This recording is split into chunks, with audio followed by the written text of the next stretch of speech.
Hi welcome back maths Naresh ఈ class ఇవాళ మనం ఏపీ స్టేట్ ఇంటర్మీడియట్ బోర్డుకి సంబంధించిన న్యూ సిలబస్ 2025-26 అడ్మిటెడ్ బ్యాచ్కి సంబంధించిన డిఫరెన్షియేషన్ అనే చాప్టర్లో నుంచి మనం ఈ యొక్క ప్రాబ్లమ్ని discuss find the derivative of ఎప్పుడైనా టూ టర్మ్స్ డివిజన్లో ఉన్నప్పుడు కోషెంట్ రూల్ని ఉపయోగించాలి. సో ఆ కోషెంట్ రూల్ ఏంటంటే d/dx of u by v first డినామినేటర్లో v స్క్వేర్ వస్తుంది, న్యూమరేటర్లో v into du by dx minus u into dv by dx. ఓకేనా? మరి న్యూమరేటర్లో ఉండేది u, డినామినేటర్లో ఉండేది v. చూడండి, సో ఇచ్చిన ఫంక్షన్ y అనుకుంటున్నా, a plus b sin x divided by c plus d cos x.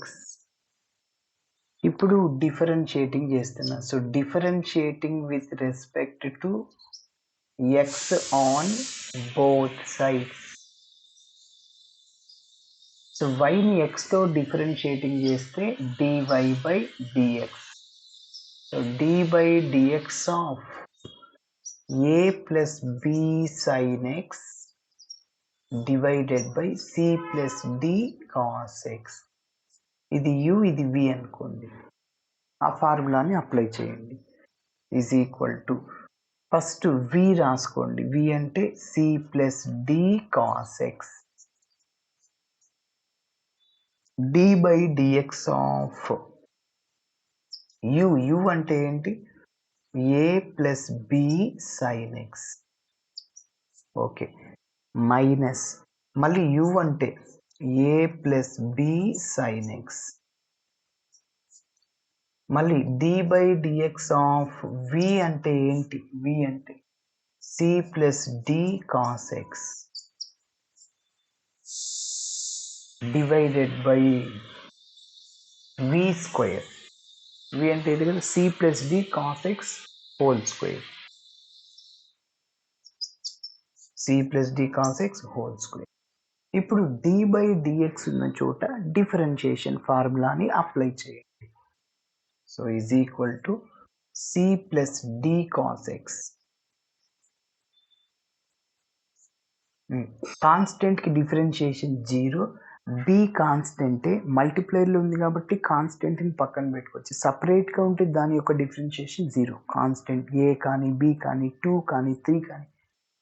ఇప్పుడు చెప్పండి, sin xకి డిఫరెన్షియేషన్ cos x అవుతుంది కాబట్టి b into cos x minus of, ఇది ఇలానే రాస్తున్నా, a plus b sin x. ఎందుకంటే d బై dx లేదు కాబట్టి.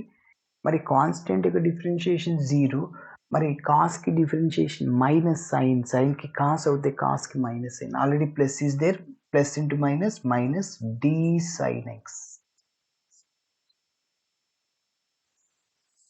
whole divided by c plus d cos x whole square.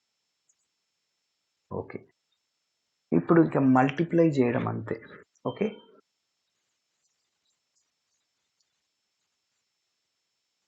So dy by dx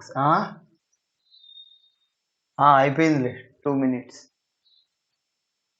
okay okay, b cos x ని ఈ రెండింటితో multiply చేయాలి, bc cos x. ఓకేనా, bc cos x. Next b into D, bd cos x into cos x cos square x అవుతుంది. So bd into cos square x.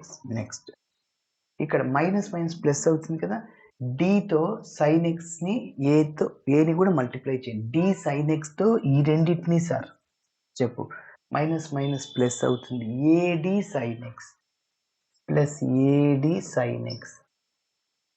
Next ఇక్కడ minus minus already plus. Next bd sin x into sin x sin square x, దీంతో multiply చేయి, plus bd sin square x divided by c plus d cos x whole square. మళ్ళీ రెండిట్లో నుంచి bdని common తీయచ్చు. So bc cos x plus ad sin x రాశాను next బీడీని common తీస్తే sine square theta plus cos square theta 1 అవుతుంది. ఓకేనా? సో ఫైనల్ స్టెప్ ఇక్కడ రాస్తున్న BC cos x plus AD sine x plus BD sine square x cos square x 1 అవుతుంది. So divided by C plus D cos x whole square. ఇది మన final answer. Thanks for watching. Video నచ్చితే ఖచ్చితంగా మీ friends కూడా share చేయండి. Bye.